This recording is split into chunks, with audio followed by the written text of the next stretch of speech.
Welcome back, my dear friend and my dear super engineer.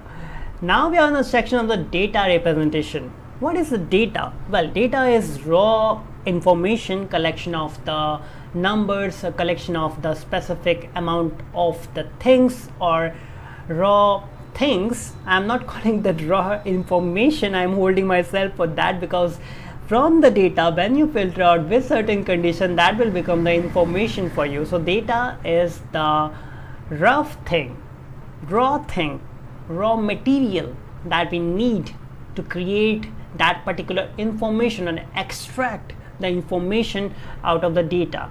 Data is very important. It is actually at all the places in all the fields and in the computer science also, because it is just maintaining the files and everything. You have to understand that computer itself is a science, but it has to deal with all the fields like finance, accounting, scientific experiments and medical care. You can use it for the everyday life, computers, communication, e-commerce.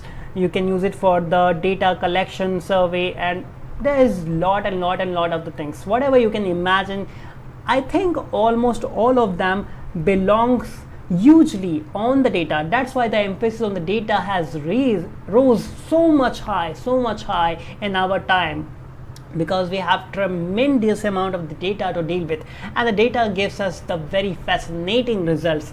That's why the data scientists, data analysts, spreadsheet experts, programming basic experts, statistician, economists, and all these kind of the people, even the politicians, well, they use the most beautifully data for the people. Okay, so these all the peoples and the fields are using the data hugely on everyday basis. Data can be good, data can be bad, data can be ugly, and extracting the information out of it, it actually means you are an engineer. Otherwise you are just reading the data but not understanding that what it actually means with it. Okay, with all that information about what is the data, now we have to represent that data so that everyone can understand that. So let's understand the few basic aspects of the computer that keeps the data. This is the general data that we have talked about. Now let's talk about the computer's data.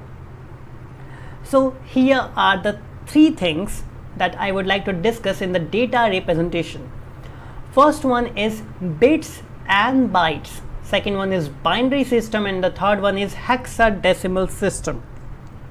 Well, why I chose just the three specific things is because of a reason that you will got to know as you proceed in the course, but I will surely going to give you the glimpse that what it actually means.